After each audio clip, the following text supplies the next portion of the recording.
What's up, friends? Welcome to the Church with Chris podcast. This is going to be episode 13, and you're going to get to hear my friend Blake Housley talk about his mission and vision for a new church plant in Nashville, Tennessee. My wife and I love Nashville. We love going for anniversary trips, things like that, short weekends. So many things to do there, but it would be awesome to visit a friend who's starting his own church. So after going through the church planting experience, it's a lot of work, but it's a lot of fun, and it's really exciting to see a friend that's going to venture out and do the same thing. So as much as I hope they explode, grow, and God does incredible things, the beginnings of church plants are so humble and take time and need momentum. So hopefully in hearing the mission, the vision, the framework, how they want to make disciples and show the love of Jesus and build genuine community in Nashville, in the heart of downtown, we would love for you to get involved. So my one ask with this is, well, if you would hit like, hit subscribe, but I would love for you to share this episode specifically with somebody who you know lives in Nashville. I think it would be awesome to load Blake up, send people his way who love Jesus, who love the Lord, and who would love to be part of something really exciting in the Nashville area. So without begging you to do anything else, enjoy my conversation with Blake Housley. Blake and I went to school together at Baptist Bible College, and Blake was an absolute stud when I got there, so you're going to get to hear some of his journey today. Blake, why don't you tell us about school. Tell us about, let's start there with BBC, not called BBC anymore. It is Mission University, so that's a big mental change in my mind. Tell us what took you to BBC, first of all, because I think one of the things I want to touch on with you is your call into ministry. And for a lot of kids, that happens seemingly before college or during college, and they transfer to a Bible college or someplace like that, a seminary type of situation to get educated to do ministry vocationally. So, dude, I would love to just hear kind of first off, what brought you into ministry and why did you decide to do that as a vocation? Yeah, even now, you joke about it. I don't know what to tell people where I went to school. Do I say Baptist Bible College? Do I say MU? What do I say? But yeah, when we were there, it was Baptist Bible College, and what brought me there. So I actually had family history there. My parents met there. They went to Bible college there, and I also grew up in Springfield, Missouri. So when I was in Springfield, I was around people that attended the college, and my parents were in ministry. So I was actually born in Cincinnati, Ohio, when my dad was a youth pastor. Then he became an associate pastor at a church in Springfield. And so I just knew a lot of students at the school that were at the church that I was serving at when I was growing up, and was always around the church because my dad was in ministry. He was a pastor on staff. So I, as a pastor's kid, I have a heart, and I understand pastor's kids that some dive in head first and love it, and some dive out and don't want anything to do with it. But I'm just thankful that, my parents were faithful to teach me truth, but they were also faithful to live out that truth. So what they were at church is who they were at home. And I didn't see a double standard. They loved Jesus. They lived out their faith. And my story was a little different in that I had to learn how to make my faith my own, not my parents. To move from just being taught and raised to it becoming my own. And that transition big time for me when I moved. My dad was an associate at church in Springfield. And then he became a senior pastor at a church in Topeka, Kansas after my freshman year of high school. And that is really a big turning point in my life when I became really frustrated at what God was doing. And, my parents said, hey, we feel like God's called us to pastor a church in Topeka, Kansas. And I wanted nothing to do with that. I didn't want to move. I had all my friends at school, friends at church. And I loved being in Springfield, and we moved. And that my sophomore year of high school, I was really just bitter and frustrated, and I hated it. I just didn't want to be there. And to make more of a longer story short, we hired a new youth pastor. The youth pastor grabbed a hold of me and said, "Hey, I want to build this youth ministry. I want you to help me do it." And it was him that kind of like coached me, discipled me, walked me through some things. And I remember serving alongside him and starting to realize, like, I really like doing this. I like, he gave me opportunities to serve and opportunities to teach and opportunities to lead. And through that process, I thought, man, I think this is really cool. I'm really thankful for how my youth pastor affected me. And I would love to be able to do that for other people. So I kind of have an opposite effect of most people, I think, are saying, like, please don't call me to ministry, Lord. Like, give me any other opportunity to just like serve you in the church, but like, let me just do whatever else I want. And I was like, God, I'm in. I love this. I'm like waiting for this call. And I remember talking to someone once that said, you're waiting for God to call, but he's just waiting for you to surrender. And so there was a point when it was really that summer after it was after my junior year of high school that I said, Lord, I surrender to whatever you have for me, whatever that looks like. And then that's when I just decided to go to Baptist Bible College and just kind of see what some of those next steps were. Dude, you know what's interesting about that is I had another friend on the podcast, John Sims, and his dad, who just passed away. It was very sad, but the community, like, this guy was loved. He was a fallen leader, man of God. Like, that's what everybody would say. Like, what a man of God, this and that in a local church here. But so rest in peace to him. But his son, John, he said, my parent, you said the exact same thing he said. My parents were the same at church that they were at home.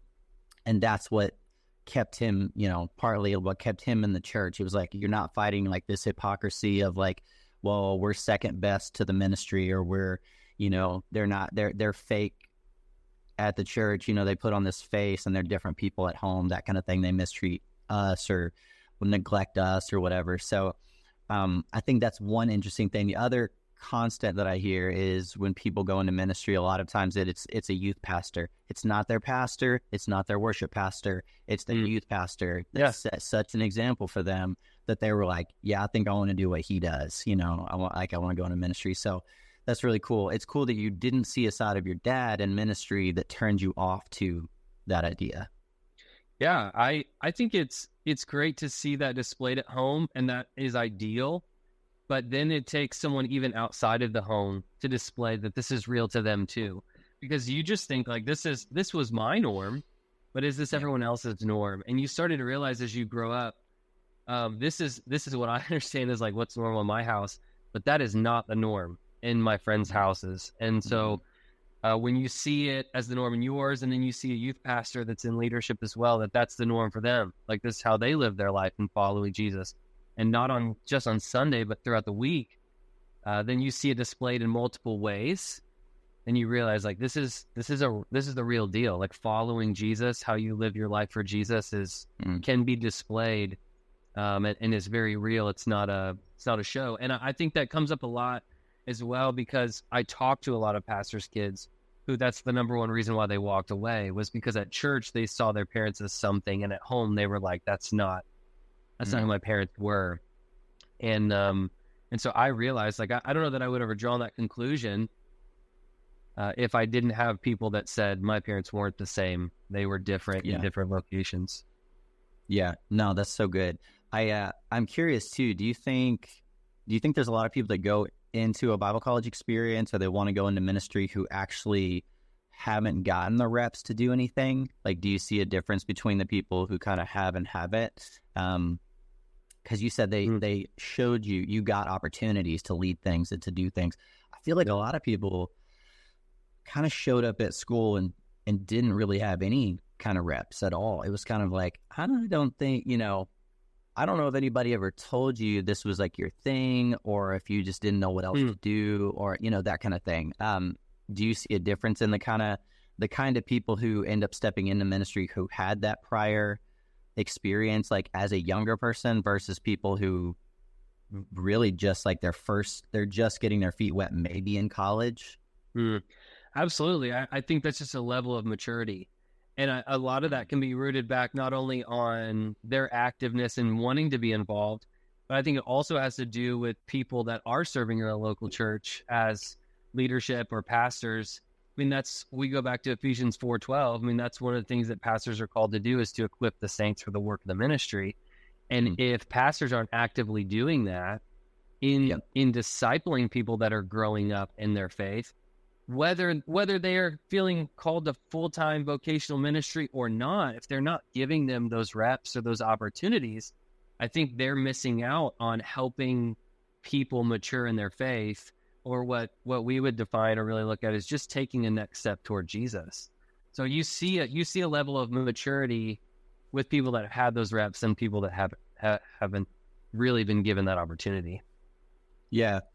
And it's, you wouldn't have found something you liked, right, if you didn't have the opportunity. Not just like, oh, maybe I'm good at this thing or could pursue this thing, but like, oh, I actually like doing this thing, you know? Yeah.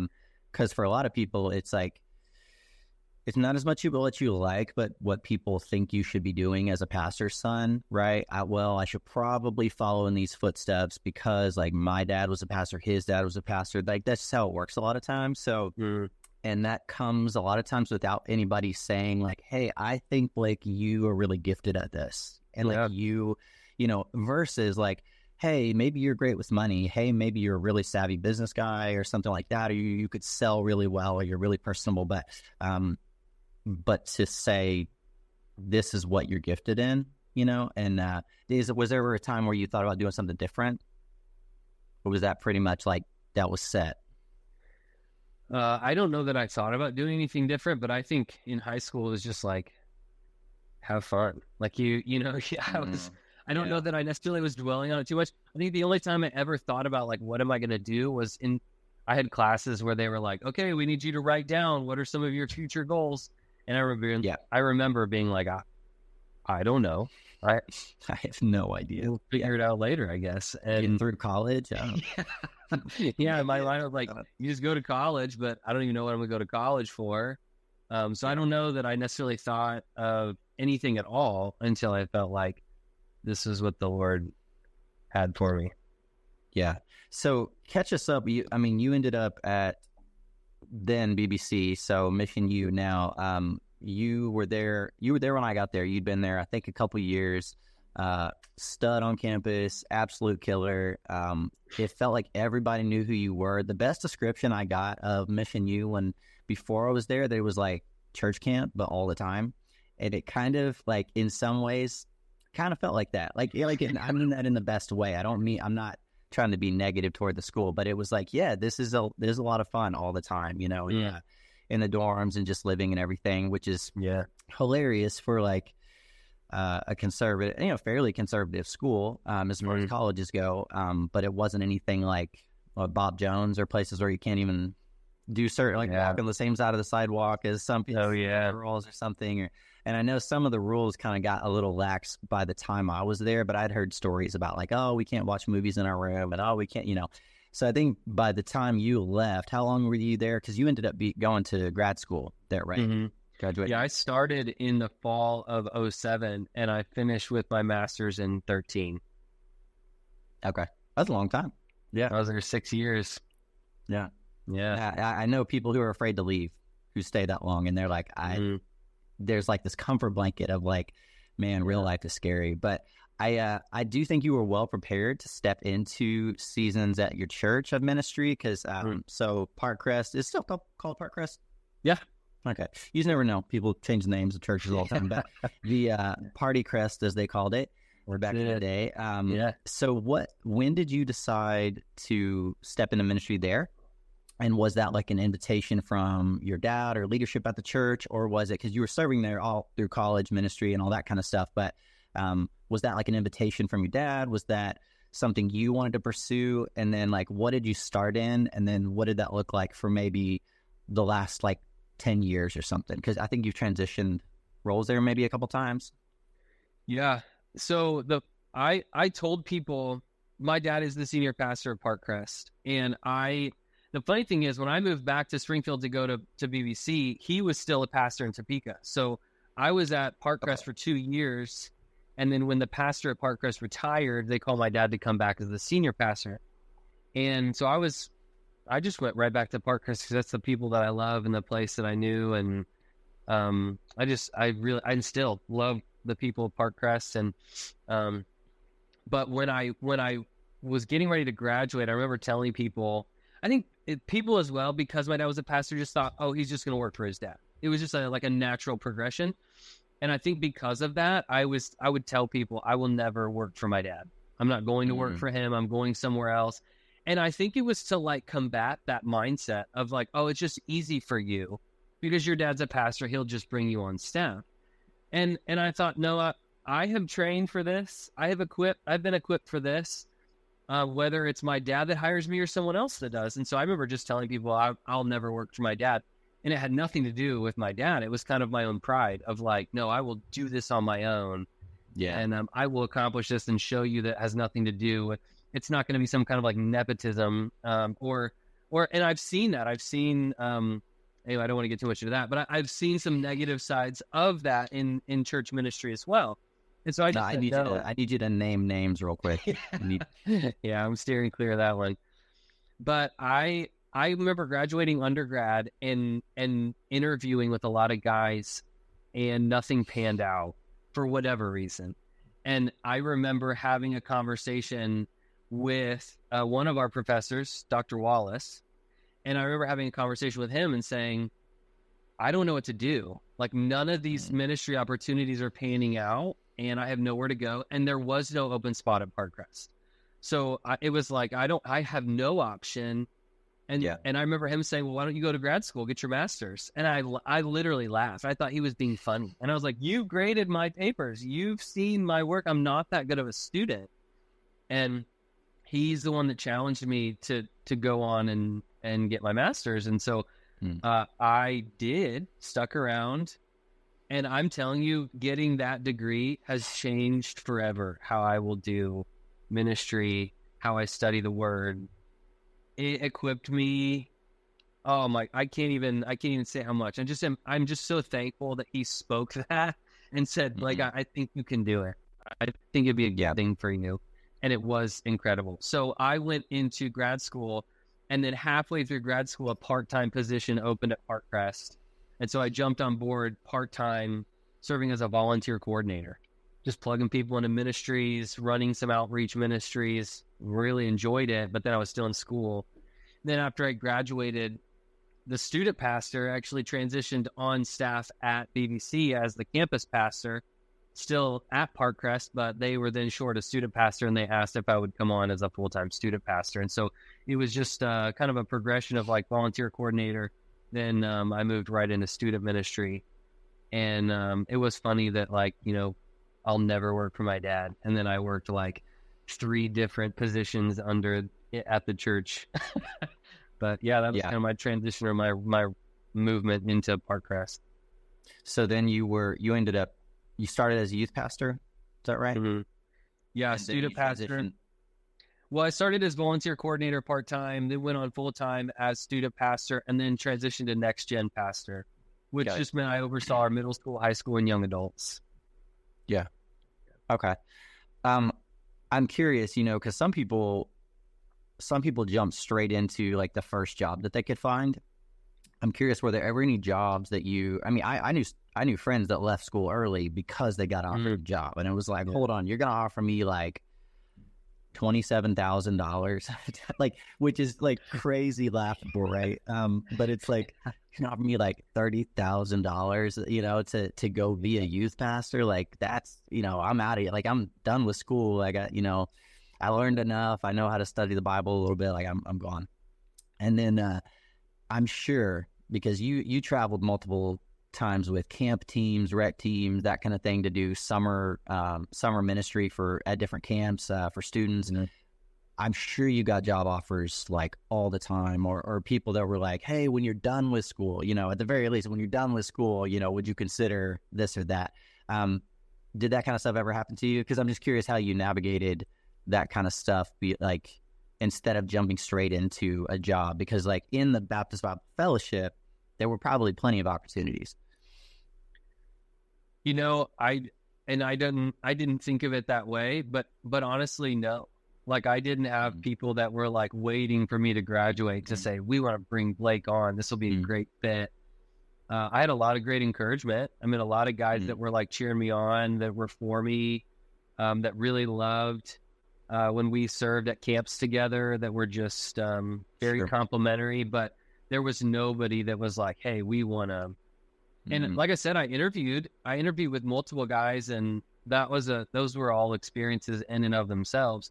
And to be fair, this is just something like, I don't want to blame it on anything, but I do know that my mindset in the moment went to the fact that I was single.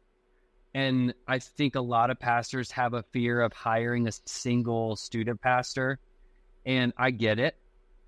I understand. I also understand that temptation is there whether you're single or married, but I do understand like their perspective, and I just kind of attributed it to that, but I can't say that that's the case in every situation. But yeah, I graduated single, and so I just figured they were like, no, this isn't, it's not going to work. I did actually have a few pastors that told me that because you're single, that's not going to be best for our situation. So that's fine. I was like, in the moment, I was like ready to stick it to the man. Like, I was like, I'm going after this person. And now I think that I've been in ministry a little bit longer. I understand where they're coming from. Even if I don't love it, I do get it. And they're just trying to be safe and make a wise decision for their church. Yeah. Which, ironically, how many people make bad decisions that are married and are faithful to their wife and are great dads and great husbands and all that kind of stuff. So, yeah, you're never going to know. You're never going to know who's going to throw you a curveball, that kind of thing. There's probably some wisdom in what you're saying for sure, though, on trying to be cautious of that. I had another really good friend, Adam Smith, on the podcast, who is a pastor in town at a bigger church that I grew up at. He started as a youth pastor, and that was one of his things, too. He said, like, it's challenging as a single guy to do ministry, period. But to do youth ministry is like, it's hard, and people... You don't know if it's that people don't think you have enough credibility to, you don't know enough about kids. You don't know enough about relationships, if you're not in one, to be able to lead people in those ways. I posted a short on YouTube or TikTok or something, and that was the biggest one. It was like thousands and thousands of views. And people just were going crazy on there, like in the comment section about, like, some people were like, yeah, this is messed up. I can't believe Jesus wouldn't have even gotten a job, or Paul, or that. You've heard that probably kind of touched. Yeah. But then also just, there were people that were just like, no, they don't know anything. If you don't have a wife and kids, you don't have any credibility at all. Like just the gamut, right? Like, it was just like all over the place. And so that was interesting, what people chimed in on and why, and what they felt really passionate about and why. So I do think it's interesting, though. I mean, have you found that to be challenging? Let me jump into this. So fast forward, you are looking at starting a church. You are starting a church in Nashville, Tennessee, which is, me and my wife, one of our favorite spots, like I've told you, to go for anniversaries. So we've been there probably 4 times for anniversaries, and I've been there a couple other times for conferences and things like that. I love Nashville so much. Really cool city, a lot of stuff to do, a lot of stuff to eat. Oh my gosh. Just like the best spots. I'm curious though, so let's jump into that conversation. What made you, instead of, because there's this whole push and pull, there was this whole church planting movement. We helped plant a church in Columbus, Indiana, several years ago. Saw a lot of cool things in that. It was an awesome season. And then I always had this thing in my mind of like, am I doing the right thing, or should I be helping a church or taking over at a church, stepping into an already established church that needs help, or is looking to hire a pastor or youth pastor or something like that. So I'm curious, as you started feeling like God was calling you to plant the church, that's sort of a little complicated with working at a church already. So like, how did that start to transpire? How did you feel like God was pulling you that direction versus like, oh man, I could take over from my dad at this, like Parkcrest is a pretty big church, and with a lot of thriving ministries, a lot of great infrastructure, a lot of support. So like, what did that process look like when God started pulling you that direction? I think there's a couple of things that would attribute to that. One of which is when we were in college, they would do like emphasis weeks, like missions emphasis week or church planting emphasis week. And they did a church planting emphasis week. And I remember that being the week that I believe God called me to one day start a church. And then now I didn't know when or certainly how, but I knew eventually that was something he would have for me. But I think the best part of this transition of me starting a church was because I was a part of a very healthy, established church. So I believe healthy churches start churches. And so Parkcrest is a very active church, not only in reaching people through missions all around the world, but they're also very active in church planting in the United States. So they have a goal to start a new church in the United States every 5 years. So they're constantly praying over who would be the next one to go. And then on top of that, it would be who's the next group of people from Parkcrest that would go with them to help get this church launched. So I knew God had called me to start a church years ago.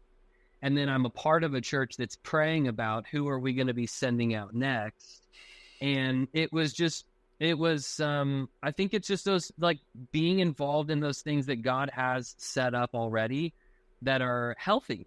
You know, I had a great youth pastor that was, I mean, even back before that, I had great parents that were like raising me to love the Lord in church. I had a great youth pastor that showed me what it looked like and grabbed a hold of me and helped disciple me. And then I went to a great Bible college, and then I went to a healthy church where they're actively looking to start churches. So it's just even the provision of the Lord having me in the right place at the right time. And because that's a vision of theirs, and it was something I knew God had called me to do.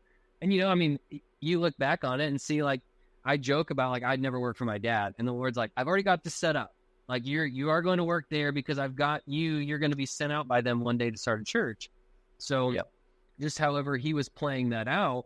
And so I think that's actually the role that played the most in me becoming a church planter, because when I went to Parkcrest to say, hey, I think I'm ready to start a church, it wasn't like, oh, this guy's out, he doesn't want anything to do with us.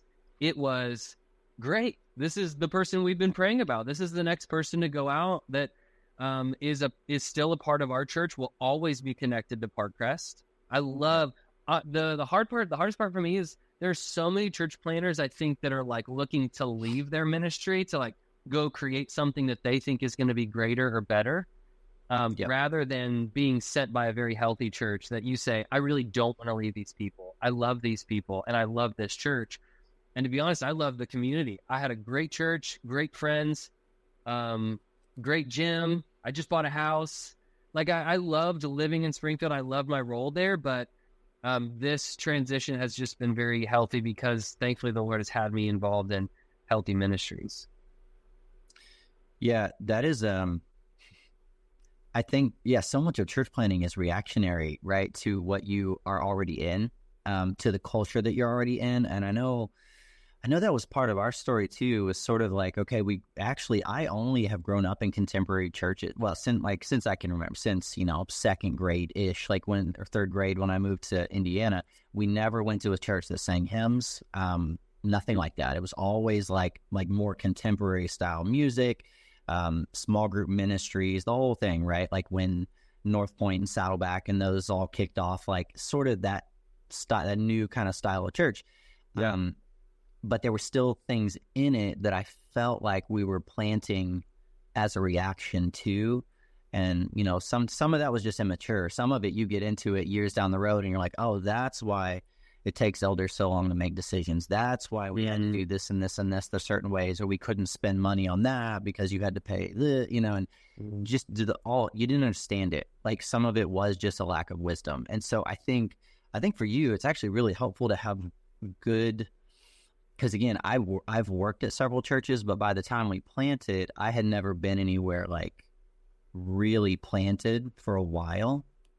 I had done worship ministry at a few churches, but it wasn't like I know the ins and outs of the business side of the church. I don't know the ins and outs of all the ministries and how they function, and the how the kids check-in works, and how that, because the things just weren't relevant to me. I didn't care. I didn't have kids. And so it's like, okay, I can sing some songs and I can help with like vision and different types of things, but there's some really granular things you have to learn, and ways of dealing with people, managing teams, like care, like legitimate just stuff that you can't learn it in school. Like you just can't until you're doing it. You have to learn it the hard way. And so I think, school, I don't know, Bible college probably gets a bad rap, but it's like you just can't, they can't teach you everything. And so it's cool that you got to spend that time at the church. What was the first thing your dad thought when the first time you said, hey, I think God's called me to do this? Like, what would it look like for me to be the next person sent out? I don't know that I know like what he thought. I didn't get a ton of like feedback from him I think he was excited for me, but also I had a mentor on staff at the church as well. His name was Sandy Huntsman. Actually this coming Sunday will be 1 year since he passed away, and he was on staff at our church, just incredible guide, helper. And I remember talking to Sandy, through this process, and I remember saying, Sandy, I'm not like getting a ton of feedback from my dad of this.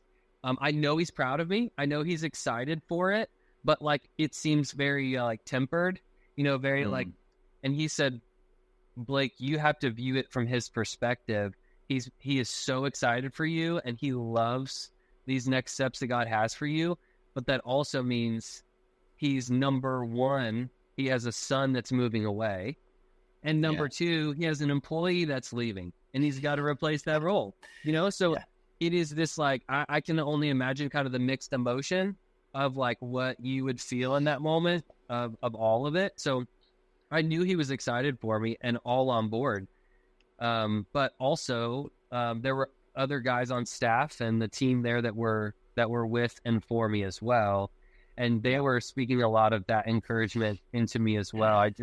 I can't fully grasp like even what my dad was processing through, but I do know he's happy for me and proud of me for being here. Yeah. What do you think was my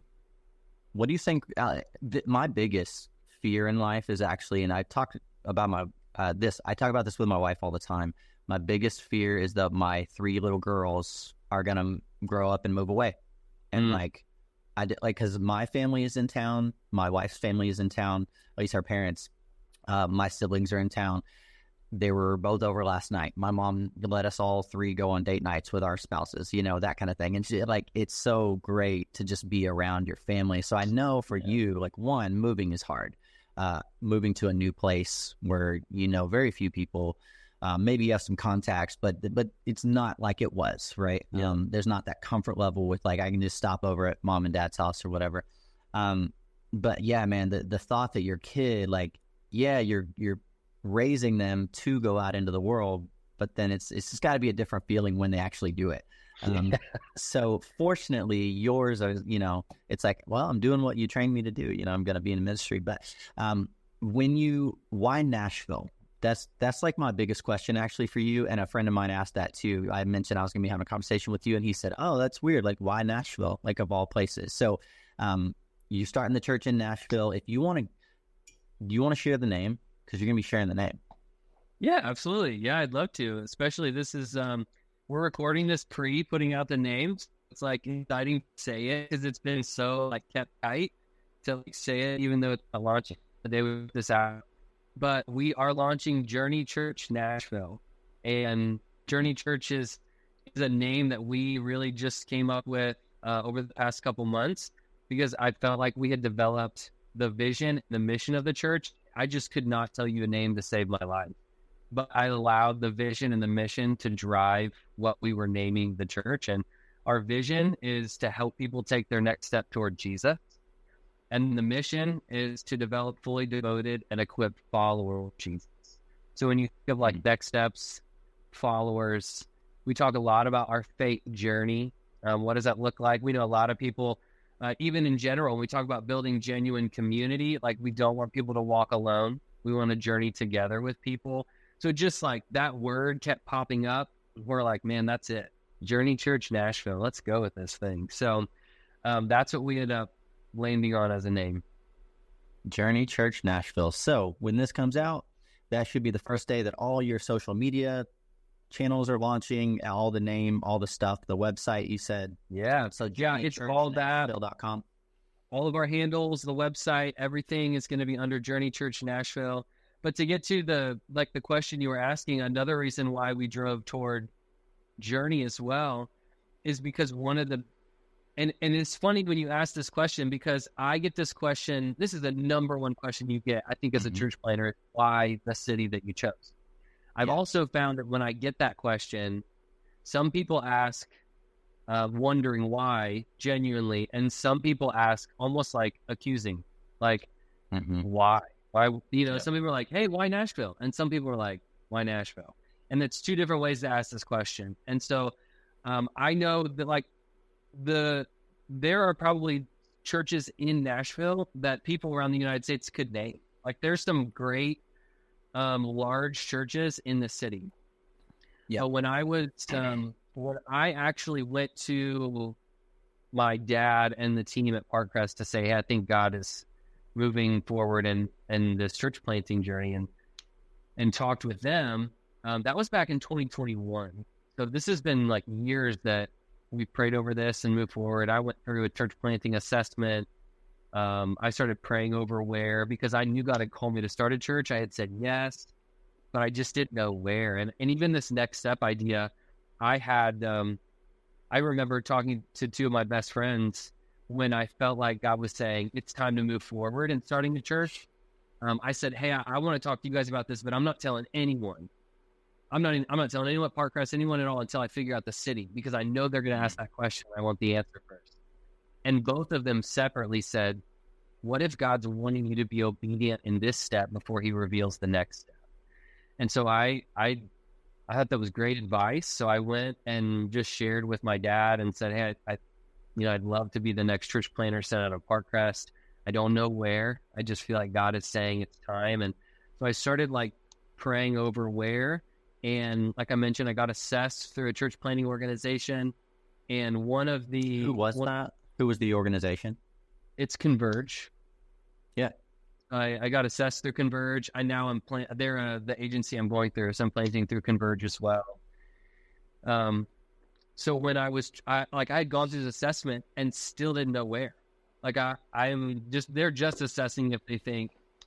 And so let me take it back. You are cheating on the Baptist Bible Fellowship Network, brother. Hey, thank God the BBFI has moved forward. I mean, I'm actually planting. So the BBF is a part of this story as well.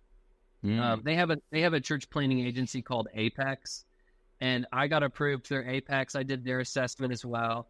So when I say that, I guess to even be fair, I am going through both. And the best part, even I remember talking to Apex and being like, hey, are you guys cool with partnering with both? Because they're both would be really helpful. And they were all on board for it. Hey, any resources, any help that you can get. So I know the fellowship gets a bad rap sometimes, but it really is a great network of guys that really are for you. It's just a lot more camaraderie now, which is really helpful. But I was just kidding, by the way, with the BBFI. When you're planning a church, you're literally looking for I need all the help I can get. You know what I mean? Absolutely. I need all the support. Even if you can't, I just need the prayers. I need the guidance. I need your advice. I need, whatever you have to give, I'll take it. Really, that feels like the mode that you're in. Yeah. And that wasn't necessarily jumped on what you were saying, but even just to communicate this to people that are watching, I think there has been a tendency for our movement or our network to not play well with others.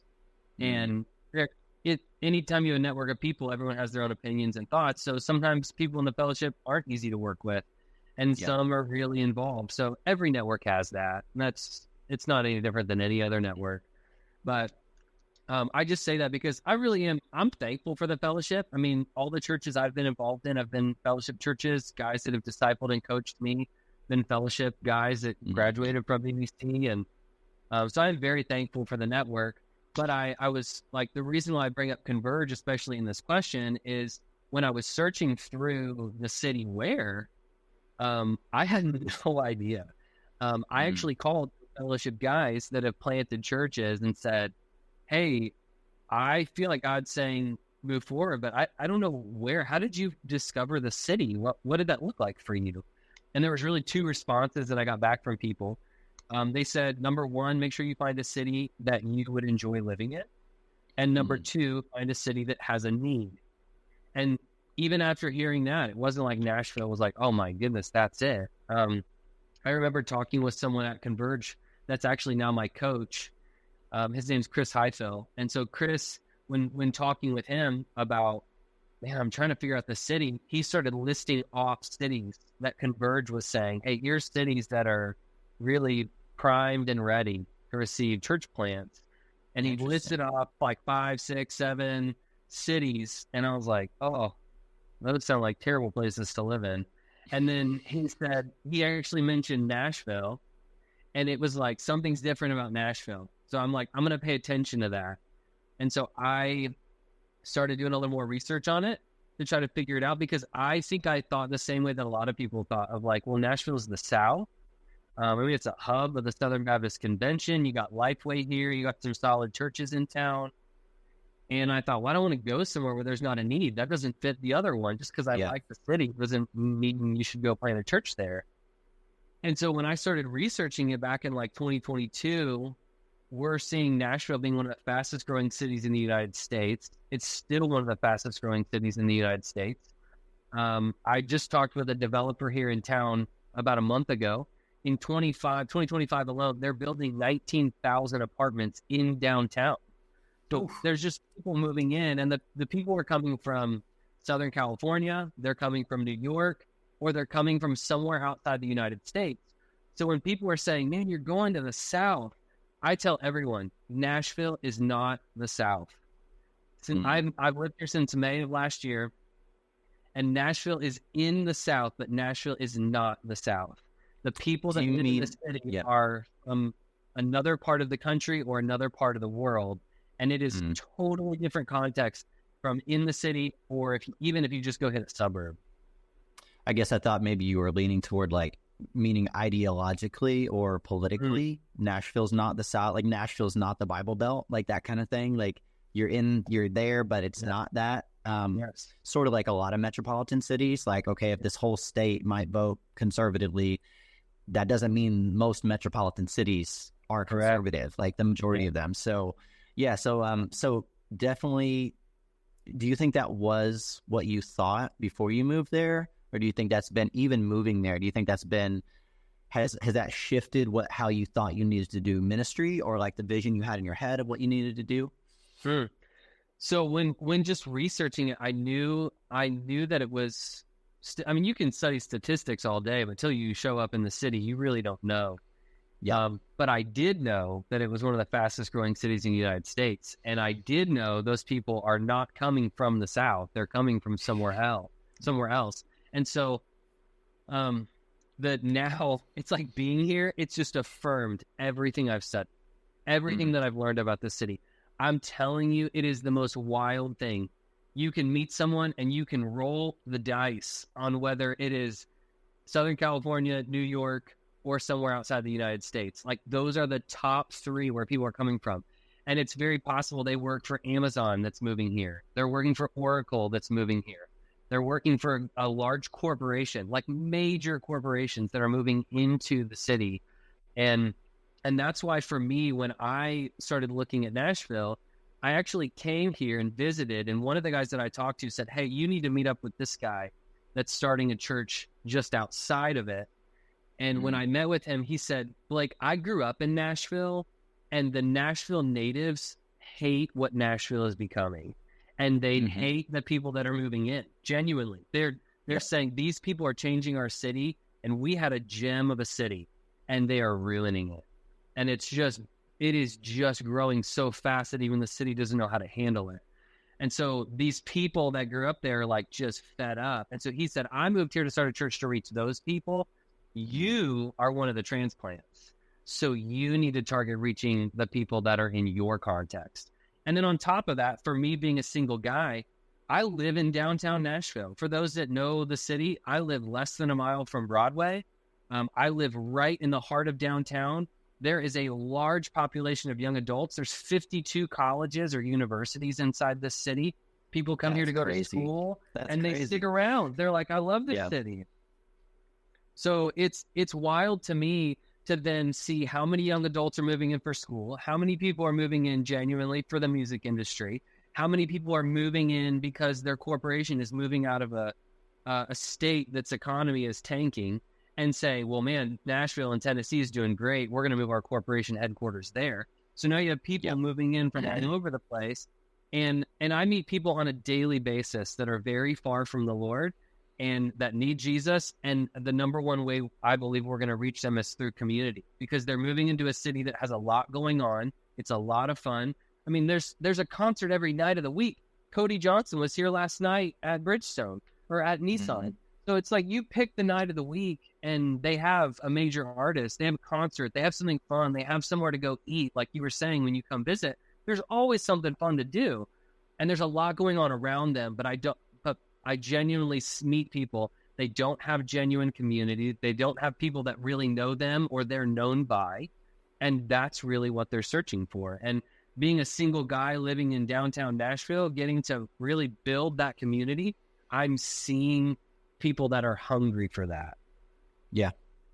There's also a difference in the people that, I mean, in any metro city, you have a ton of commuters that are coming in from outside, like a bunch of people that claim Nashville actually live in Franklin or, the surrounding sort of areas, and they just work there. So I think for you, it'd be really challenging to figure out like, okay, who is it in the city who's reachable, who wants community, So I have a good friend, Nick Morrow, who I mentioned to you before this call. I was chatting with him earlier today. He was one that moved down there for the music scene, and he is a Christian artist, Mountaintops Music, if you want to look that up. And so they moved down there, him and his family. He's got several kids, lost some wife, and after being in ministry for a while, he had led worship for a long time, but then at a church plant, kind of a church plant, it was like a set up, tear down mobile site, like an additional site for a bigger church in Indianapolis. And he became the pastor there, like an interim pastor full time. And so then they moved to Nashville. He just said it is really incredible how many people commute into the city, but he's even one of them. I think they go to a church. They go to, what's the one where Carrie Job and her husband are at? We visited one time, the Belonging Co. So they go there, and it was really cool to get to see them there. But it was like, man, I can't believe you drive this far to go to church, bro. This is really far. So, and it was just interesting. It was like seeing how bigger churches operated in the city, what was available for like a building, but then like parking was at like another crazy, you have to like borrow spaces here and there from everywhere. So, I think for you, I'm curious, you wanted to be about community. Any good church should, right? You should care about, like, we need to connect people to each other and to God.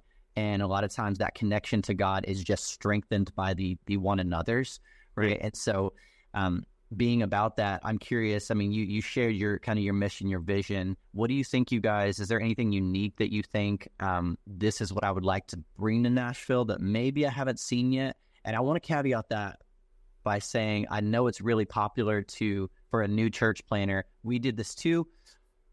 I know a lot of other people that have done it, said like, this city is starving for this. Nobody's doing this in the city. Yeah. While meantime, it's like, there's actually like 17 other churches here trying to do that and literally like having campaigns to do that.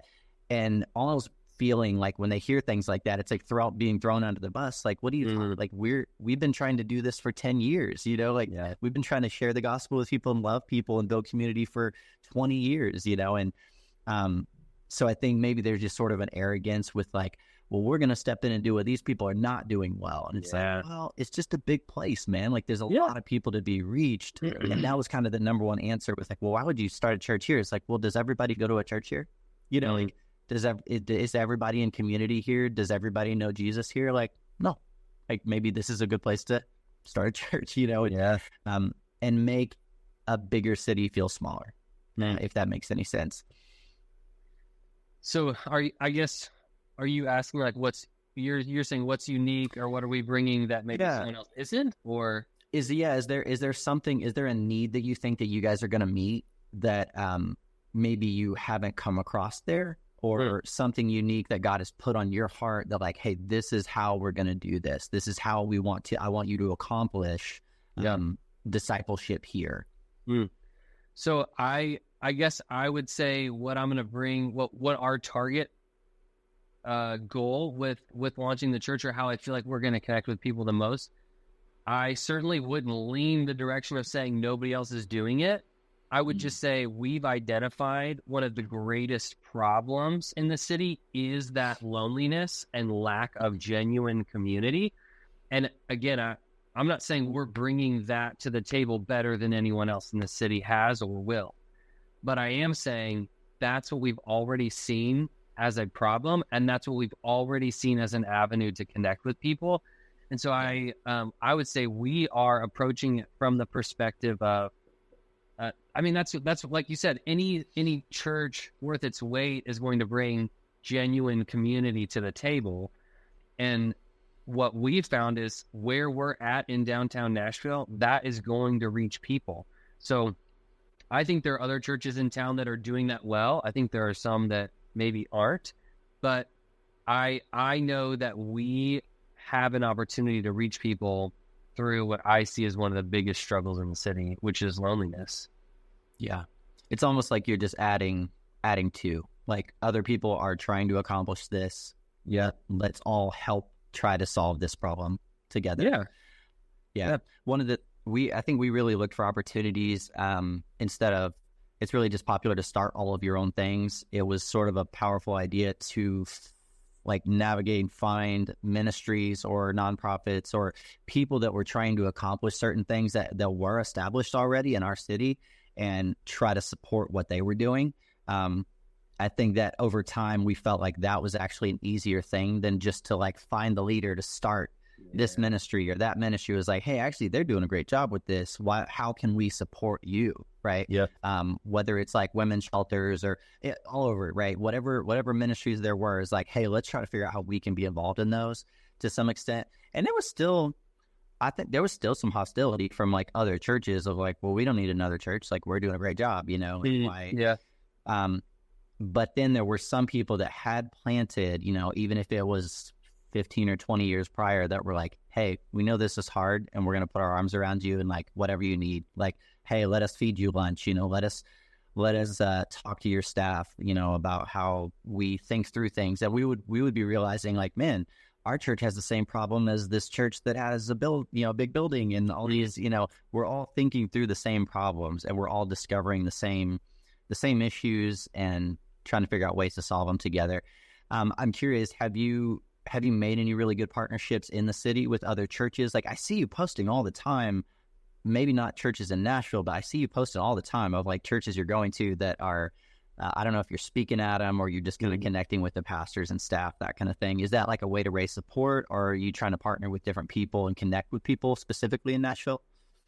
So a lot of the posts that I've put up that I've connected with people or speaking at churches are probably churches outside of Nashville, like honestly anywhere around the United States. And those are churches that are saying, we want to hear your vision for this. We want to hear you preach. And then we would be interested in jumping on board to help you, like help financially support and be praying for you, maybe even give you the opportunity to share about what it would look like for someone from our church to come join your launch team. Wow. And so I've had the opportunity with a lot of pastors and a lot of churches to go do that all through the end of 23, all 24, and then still in 25, I'll be at a church this weekend, next weekend, and the weekend after, still getting to kind of share that vision. And so those partnerships have been invaluable. I'm incredibly thankful for those, but they're mainly leaning into prayer support, financial support. Yeah. But in town, I actually have connected, and this was one of the reasons why I wanted to plant through, like, and here's actually what I loved about the partnership between the BBF and Converge is the BBF is all on board with helping with financially. Like they're all gung-ho, praying for you. We want to send money. But I don't know that there's a ton of coaching available through our network. That's just an area where we need to grow in. But Converge is incredibly helpful when it comes to the coaching aspect. And so putting those two together have been incredibly helpful for me. So when I went through Converge, they actually said, when you move to town, we want to partner you with a church that's going to walk alongside you. And there's a great church in town called the Donaldson Fellowship that I also will be forever grateful for. They're very similar in mindset of Parkcrest. They're constantly looking at planting new churches or replanting churches that are dying. And so they have started what they call the family of churches, and they've just adopted me into their family of churches of pastors and churches that are really all over the United States that they've helped launch. And so when I get here now, I'm actually getting plugged into life groups, and I'm serving alongside people, and I'm attending in worship there. And it's where our team that moved here can go to church, and where we get to meet people not only for like genuine relationship, but that church is fully on board with us sharing the vision and inviting people from their church to join our launch team. And how, to me, it's just a beautiful picture of the church working together in saying, you already live here. You don't have to move anywhere. You can help launch something brand new in your city. And so I'll actually preach there on Sunday, March 2nd. And then for those that are watching or listening, just kind of a plug for this as well. Sunday night, March 2nd, we've actually rented out a coffee house in downtown Nashville on Music Row called the Well Coffee House. So Sunday night, March 2nd from 6 to 8, we've rented it out. We are putting on our interest party where we're sharing the vision of what it looks like to join the launch team of a church in downtown Nashville. So we've got people we're inviting that we've met all throughout the city. People by gym, people at this partnering church, people we've met playing sports. We are just putting out this open invite and inviting anyone and everyone to come check it out. And that partnership with TBF, I think, I just genuinely don't know that we would be even remotely close to where we're at and launching if we did not have a partnership like we do with them. So I'm incredibly grateful for that. It takes a seriously, I think, competent, but also, what would be the word? Just humble and secure leader to be like, hey, you can have some of our people. Like I am not upset if people, because like when you plant, there's obviously going to be people that come from other churches that for whatever reason, it's just a good opportunity. They find whatever opportunity, like COVID around here was like everybody just shuffled around. Church. It was like a great opportunity once churches closed and then started back up. Like, oh, we've been thinking about checking out another place anyway. We'll do, or our pastor's retiring, we'll check out another church. And I understand it. I get it. But that doesn't mean that those churches like wanted to see people leave. I don't know that we saw any churches that were like, hey, here, we would love, hey, let's, go check out this church. But I have heard stories like that, and they're so encouraging because like, even if you think about like launching a church, so when Parkcrest, church your dad's at, if they're thinking about sending out a church plant, like of people at their church, it's going to be some of the most high capacity, faithful leaders and faithful stewards, and most charismatic people and that kind of stuff that they have as volunteers. And so just being that open-handed with what God has given you is really, really something. So, yeah, I'm sure that's so encouraging because to some extent, there's going to be people that look at you as like competition, unfortunately. It's not as much partnership in the gospel as it is like competition in the gospel. So yeah, I'll just to jump into that. One thing that I'm very thankful for with being here, I have yet to meet people that, and when I say people, I mean like pastors or churches that feel like it's competition. And I'm sure they're there. So don't I'm not saying everything is great, but the beneficial thing for me is I do feel like I've connected with a lot of guys that here are saying we need help. Like we can't reach everyone, but if there's another church in town that's going to help join our team, like we get to all do this together. So there's like pastors meetings that I've been going to through the city to just connect with guys that are all on board with encouraging and helping and even pastoring each other, like just being an encouragement to one another. So between this partnering church and just some other really great churches in town, I really haven't found that yet. And like I said, I'm sure it's coming. I'm sure there are some that have that mindset, but thankfully that's not been the norm. Yeah. Do you think there's been anything so far that you felt like, man, I just wasn't expecting this? You know, like I had sort of, you have an idea of how things are going to go, at least initially.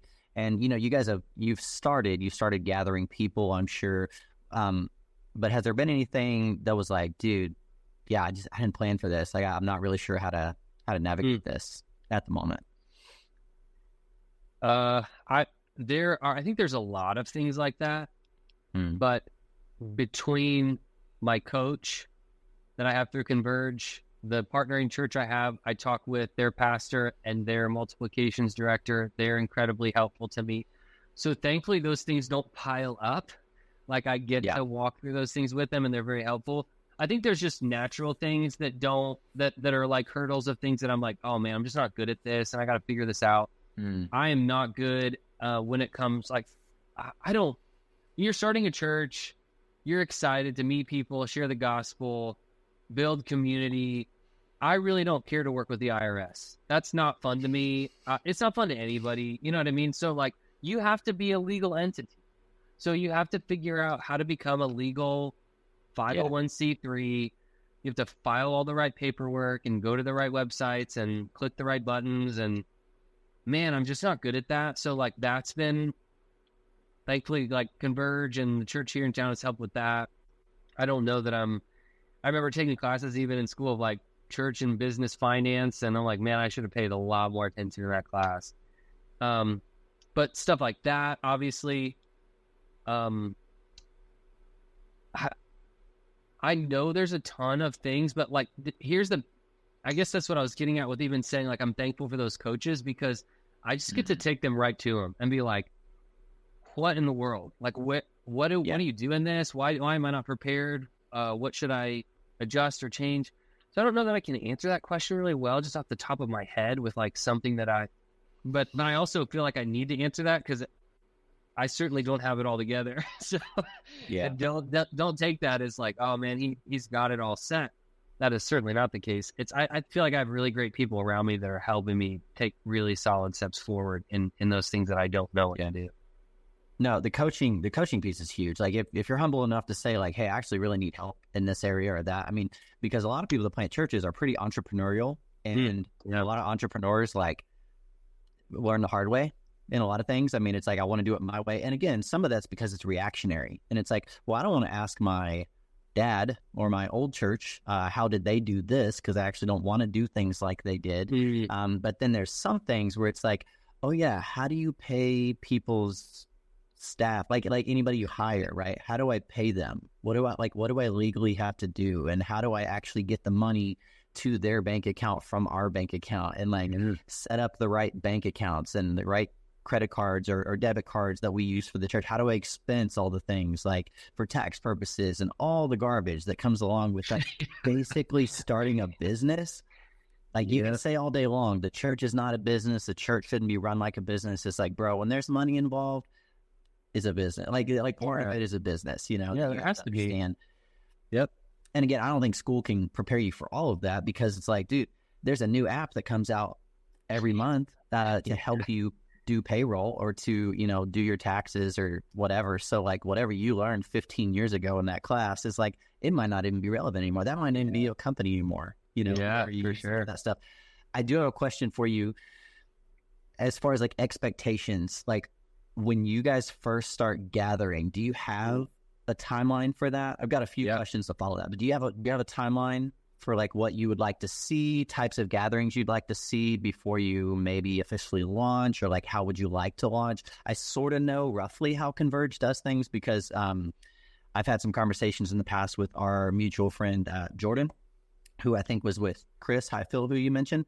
And he said the Converge is like hardcore about, you know, these are some steps and you need to have these things prepared. And, you know, so along with like some financial help and some coaching also comes like expectations that you get things done on a certain timeline and that you launch a certain way, that kind of stuff. And so I'm just curious, like, do you have some kind of timeline that you're looking at with like, we want to start with these gatherings and then ideally we would like to do move into certain spaces or anything like that? Like, do you have any kind of next steps? Yeah, absolutely. I think even the direction that you would get from Converge is not, it's not, here's what we say and you need to have it done and it needs to be organized this way, but it's like, hey, whatever model you're going, if you're going missional and you want to start with house churches, or you want to go attractional, or you want to go, whatever route, then they're going to say, okay, we want to keep you in line, at least in the right direction to help launch well and healthy. Yeah. And so for us, we are looking at, and I'll just go really from where we're at now. This is February of 25. We just started every other week. We're doing Bible studies. We just meet here in my apartment and just trying to start those conversations. And we got people that are interested in joining the launch team. We got people that are new to faith, don't own Bibles, don't have Bibles. And so we're starting with Bible studies right now. And then we are actually moving to what we're going to call, I won't communicate this to like the community, how we advertise it, but essentially they're called preview services. So May, June, July, and August, for 4 months, we're going to do one Sunday a month. We'll do a preview service. And that's for people to come check out, like, what is it going to look like when we start to gather for worship? And then from a launch team perspective, it helps us figure out how to actually put on a Sunday morning worship service in a rented space. So they're very helpful, and just not launching week to week and all of a sudden having to figure it out within the week of any changes you need to make. So we'll do preview services starting in May, and then we launch full Sunday, September 7th of 2025. So that's like our progression. Yeah. Big man. Whew. Yeah. It's coming up quick, man. It really does. I think it's going to be fun for you to figure out who to put in certain roles. Like, I think that was really one of the, and you might have some ideas already. I don't know what you're looking to, if you're looking to hire people or if things are going to be mostly kind of just figure it out, sort of organic, whatever we need in whatever given season. One of the best things I thought Aaron did, and take it or leave it, but Pastor Aaron, when we launched Athens, he was pretty good about saying like, hey, I'm actually not good at this or this or this or this, and here are leaders to do those things. And I think that was like a real game changer. It helped us launch really strong because people weren't paid much, but or for many hours a week, like it might have been like 5 for some people. And some people, it's like, oh, that's crazy, like hiring staff people from day one. But for the way that we launched, it felt, after a lot of the preview type, not preview services, but kind of the Bible studies and the small group ministries that you were starting with, like 1 or 2 or 3 small groups before launching. It was helpful to just name, hey, I need somebody else to tackle this, so I don't have to think about it. And for me, it was like music. Okay, I'm compiling the list of all the gear and ordering the things and, building that team. Simultaneously, somebody else is looking into all the kids ministry check-in type stuff. Because when it goes from the Bible study and like the smaller things to suddenly you have to have like organized spaces, it just got so complex, right? And even to put on something that wasn't like, you're not walking into like this incredible like production, this incredible space. It was like pretty bare bones in a lot of ways. But when you're building out safe spaces for kids and all of those things, I think it was just really cool to watch people do and be good at what they were good at. And like, that was their lane. And it was like, okay, and the trust that I think Aaron gave all of us was really great. It didn't feel as micromanagey as it probably could have, So do you have thoughts on people you're already looking to kind of empower to do certain roles at the church? Are you still trying to figure that stuff out? Yeah, I think we're still working through that. So one of the goals of launching in September is that by September, we actually have 100 people on our launch team. So between now and then, like I mentioned, those interest parties, that's our first one. We're looking at hosting 2 or 3. When we have people jumping on board, we're going to start doing launch team meetings to kind of get on the same page, to build that community with them, spend time in scripture together, grow together, but then also kind of work towards launch and what that's going to look like. But a lot of the coaching, and it's funny because I've heard both sides and still working through this, but some guys will say don't ever give out roles. You can give out responsibility, give out tasks, but don't ever give roles, because you might find that those things need to shift or change. And then if you've given out a role and someone's like, but I liked my role, then they're going to have a hard time with you changing that role. But if you just give a responsibility and say like, hey, we're going to switch this up, then you just switch it up. Then I have some guys that are like, hey, if someone's bought in on your launch team, like you need to honor that. You need to give them a role, let them know what that expectation is. And I see both sides. Like I understand both sides. I do understand like the respect of clear expectations and allowing people to come on board and say, you have a gifting, like God has brought you along to help launch this thing and to serve the local body in this church in a way that maybe I'm not really that good at. And that's the beautiful picture, I think, of the church. So one of my drives is helping people discover that purpose and then learn how to live in it. So I'm all on board with that side of it. The like practical of like, do you assign roles or do you, I think we're still working through that. But as of right now, it's like, we need people that are utility players that say, we're going to jump on board and whatever I can do to serve the Lord in this local church, count me in. That's really what we're shooting after now. I also know we're going to have people on our launch team that do not follow Jesus. So there's going to be people on this team that are just here because they're like, these are my friends. These are people that have welcomed me in. They love me, and like helping them walk forward and take their next step toward Jesus, even in the process of launching a church. So it's just going to bring about some unique dynamics, and we're trying to take that on properly. But again, that coaching and kind of walking through that with those guys will be, I don't know that I'm giving you the best answer. I'm just telling you, really what I'm going to end up having to do is just keep taking steps forward and see what's best for the church. And obviously some of you are going to look back and think like, man, that was a mistake. And then others you're going to be like, man, that was the right move. You know, like I'm so glad I did that thing, or made that decision, or that person, you know?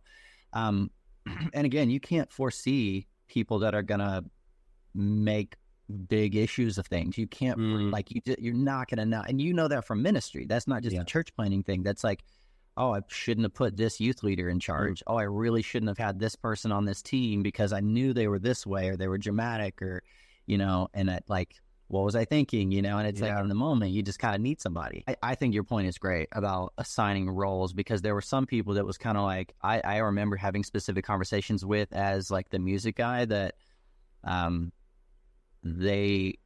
asked somebody to do a role, but then found out they weren't actually that great at it. And when you have to backtrack from that, it's real, like it hurts people like a lot. And so those are some of the things that just me personally, this has nothing to do with any of our other ministries or our pastor or anything. I made those decisions. I had those conversations too early. And it's because I felt, you know, in some seasons sort of desperate to do what I needed to do to like my specific ministry to thrive, and just to like make a Sunday morning happen. Like it was just a lot of work, like the whole setup tear down thing, technology problems, whatever. Like when you see somebody that's like borderline okay with technology, I was like, hey, can you do this? Like, is this what bring them in? Yeah. I have a bad habit of saying no for people. And so I think there's going to be a lot of people on your team that are going to want to do more than you ask them to do for a long time. And then there's going to be people, obviously, that's like, hey, I'm kind of burnt out, you know, if they do it long enough. But like, I think you've probably been in ministry long enough to sort of feel out that. But yeah, there's people I wish I would have asked more of, because I think they were willing to give it. I think they had the time. I think they had the energy, that kind of stuff. Do you see yourself having like eldership, like plurality of elders? What is your church structure going to look like? So right now, one of the helpful things with Converge is they help you establish a board. And so you have a board of 3 guys they call your triad.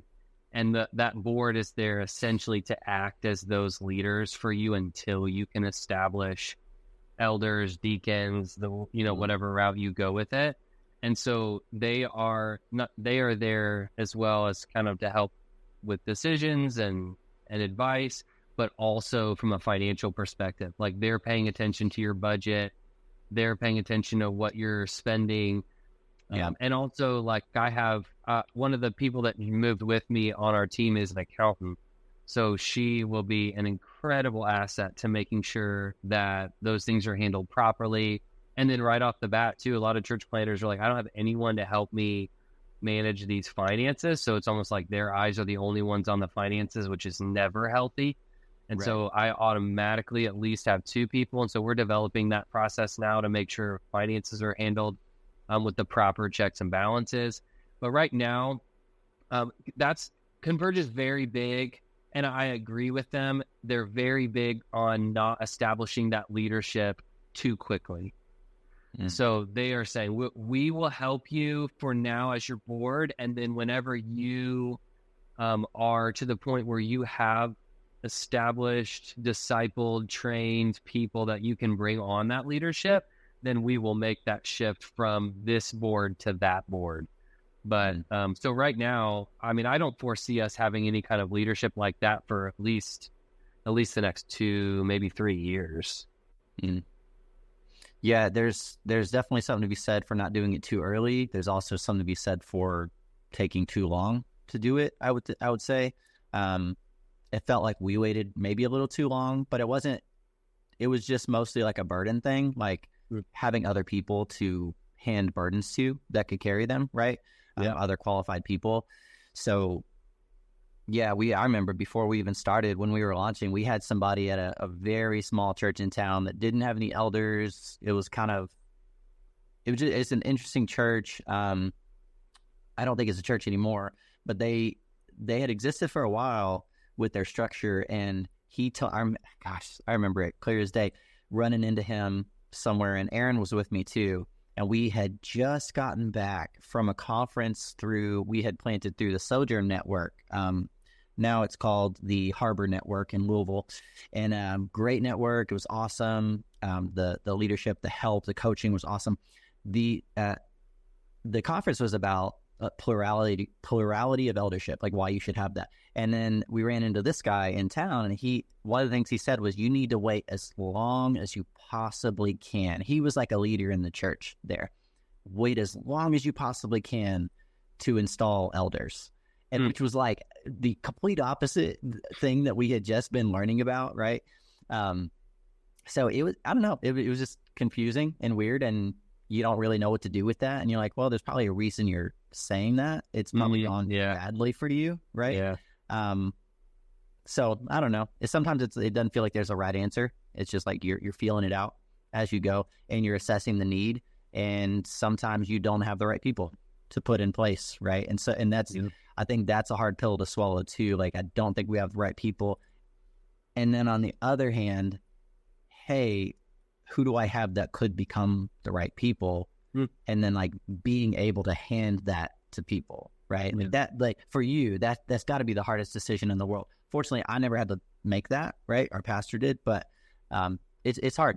Like, it's not easy to choose the right people. Yep, just having wisdom in that, having people that are walking through that with you will be very helpful. I know has already been helpful and will be, but that process is something that's totally new to me. And every time I talk with these guys that I get encouragement from, they have told me, like, they just continue to remind me, every church planter's journey is different. Everyone is going to be unique, and you can't look at one guy and say, well, you should have. Well, you weren't in the moment and seeing all the variables of what's going on. Like, they're in the context. God has called them to pastor that church. And so they're just trying to do what God has called them to do and do it wisely. And I mean, I think there's some principle things you can apply and say, like, well, you should have got coaching, or you should have got help, or you should have those things. Yes. But, oh, you should have had elders on year one. You absolutely, you can't make those calls. Everyone's journey is genuinely going to be different. And that's why I think Converge relies heavily on coaching. It's not like, if not, they could give you a book and say, hey, literally just do everything in this book. But that's just not how this works. You've got to work through it in real time with real people that have done it before.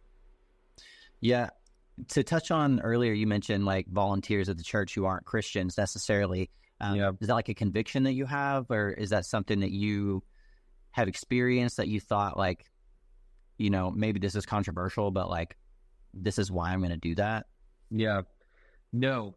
I would say the reason why I mention that is not necessarily because, and you mentioned volunteers of the church. I would lean probably more towards like having people on the launch team that are not followers of Jesus.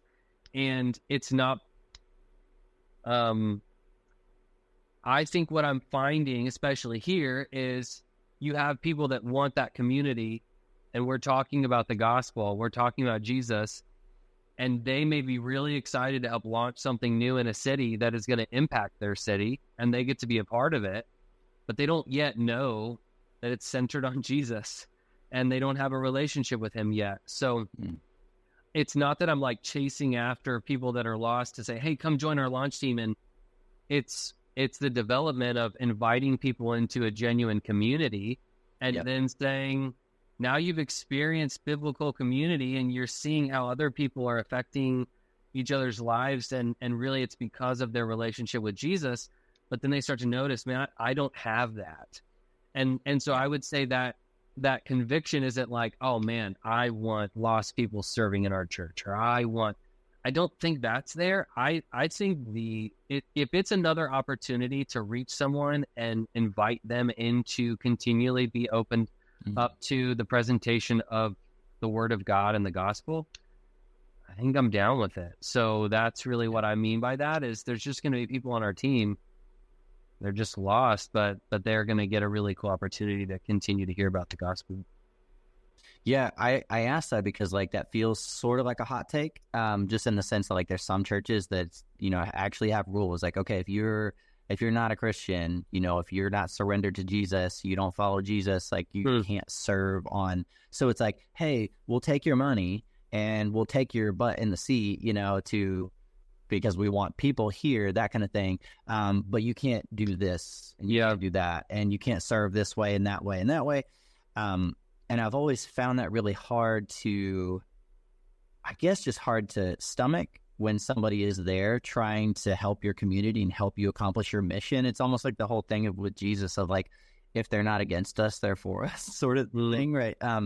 Now there obviously has to be wisdom in, okay, you can't have somebody lead a Bible study who's not a Christian, like, who people see their life and obviously is not like a life that honors God necessarily. So I remember putting somebody on our worship team one time toward the end of our time at church. It was probably the past year, and this lady served a girl was like, hey, my mom plays bass. She wants to come here, and would that be something she could plug into, like bass guitar? And I was like, yeah, sure, let's try it out. And then she became a Christian.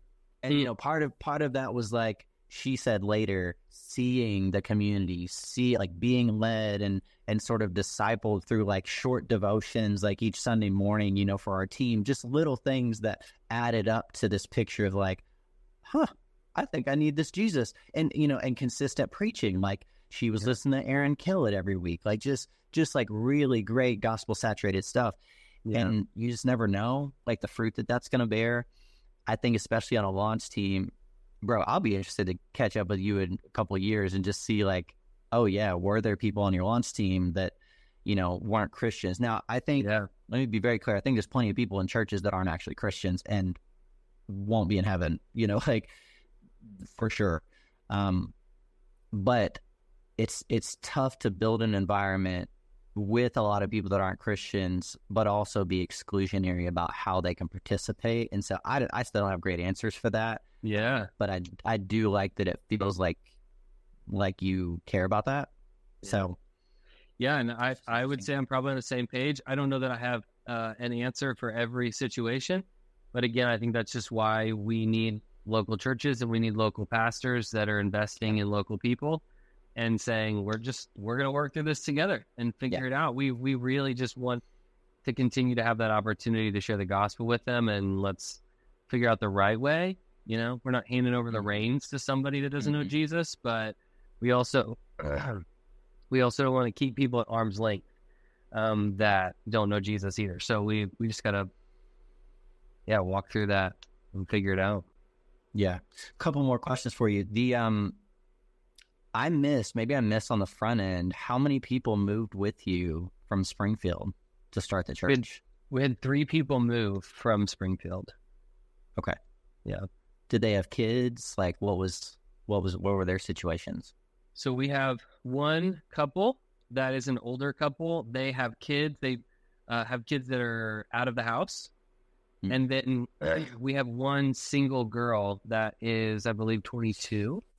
And she jumped on board as well. The people, dude, looking back, man, the camaraderie that a church plant creates is insane. Yep. It's fun. Like, it is such a joy to like feel like you're on mission with people like that. And there's something about doing it with a church plant that's different than like an established church or an established ministry. And you can't quite put your finger on what it is, but it's sort of like a different energy and a different excitement. One of the things for people that are going to be joining you is getting to see how they grow and flourish, even if things are going to look so much different than you think, right? And you're going to attract so many different people than you think you're going to.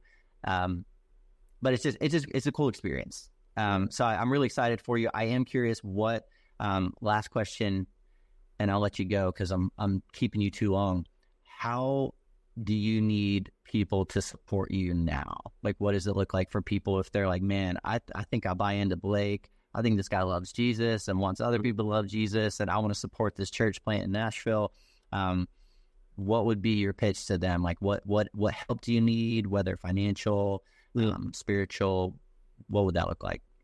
Yeah, I would say the main target we have right now, especially people that are local, I would love to be connected with people that are local that may want to jump on board. I mean, whether it's my Instagram, I don't know if we tag that on here, something to reach out to through Instagram, through Facebook, that may be the best way to do it. But talking with people that are local if anything, to learn from them. I mean, I've lived here less than a year, so just to connect with people that are know the city better than I do, I would be grateful to connect with them, learn from them. I would love for people to show up to that interest party to hear that vision, and would love to meet them face to face. That'd be a great way to connect. We are still raising financial support. I'm not 100% supported yet, so that's still a little bit of what we're doing. So if people are saying, man, I want to contribute, the church's website will be journeychurchnashville.com. But if you want to see a little bit more insight on what has been really developing up until this point, is if you go to shownashville.com. That's actually my website that we developed in this church planting initiative to help partner with churches, organizations, businesses that are interested in partnering financially, through prayer, through trips. There may be churches that reach out and say, man, we'd love to come help serve, and we'd come for a week and do whatever would be beneficial to the church. So jumping on trips. So shownashville.com will be a great outlet to look at that stuff as well. And then I have an intercessory prayer team. So it's people that I text frequently that are praying over me, praying for me specifically daily. And so I keep in touch with them on like specific prayer requests. And I'm telling you, prayer precedes movements of God. It is absolutely mind-blowing to me that we forget so much about the power of prayer and not just seeking after God in knowing this is his church. This is not my church. This is the Lord's church. I get to be a steward of it. He's called me to pastor. He's called me to start it. And who knows how long he's called me to be here with it. You know, I just know this is what he has for me now, and I want to steward well.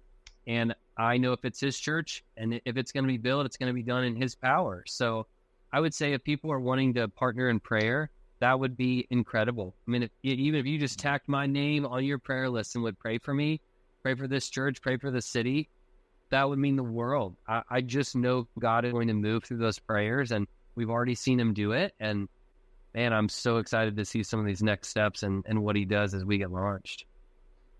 Yeah.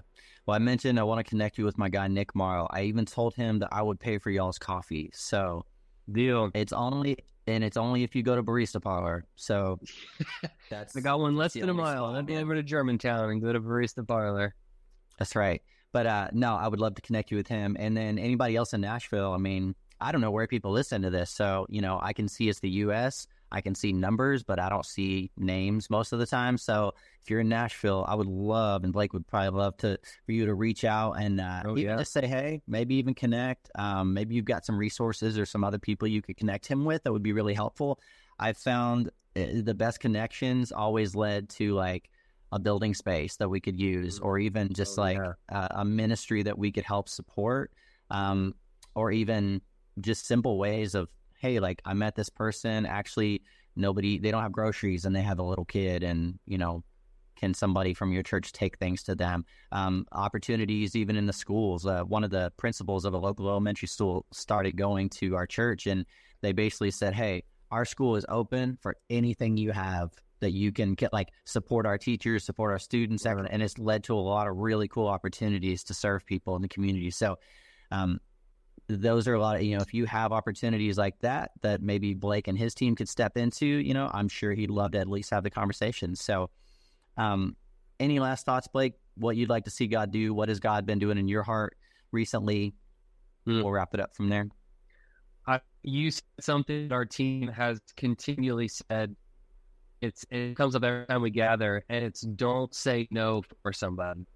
And so if I was going to end with something like that, it would be to continue to have that mindset. And I say that not just to myself, to anyone listening. You met someone wanting to share the gospel with, or invite to your church, or reach out to, or and you think, oh, they wouldn't respond well, or they wouldn't want that, or don't say no for them. I mean, there's so many people that I've reached out to and connected with, even when it comes to partnering financially. Like there's people, when I started with this partnership in finances, people told me, like, there will be people that support you never thought would support you, and the people you think will support you won't support you with a dime. So it's just, don't say no for people. You never know in any realm what might open. Guys, I just called a company yesterday, and we have an event next Friday night we're sponsoring to connect with some young adults in downtown Nashville. It's called Nashville Connect. If you're local, it's a great 20s and 30s hangout. And we're sponsoring the next 2 nights. And I actually reached out to, so we know from Springfield, Andy's Frozen Custard. They have Andy's here in Nashville now. I reached out to Andy's and said, hey, we're sponsoring this night.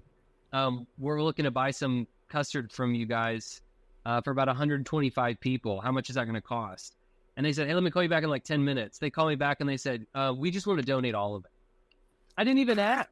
But if we just made the call, I'm like, hey, this is what it's for. We're launching a church. We're sponsoring a night. They called back and said, hey, it's on us. So there's just sick.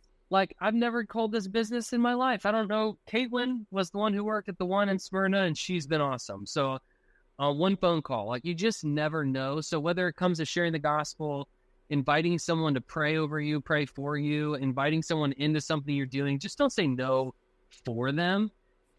Put it out there. You just never know what people are going through, and throwing something out there like that can mean the world to them. It can eventually even mean the world to you. So just don't say no for somebody.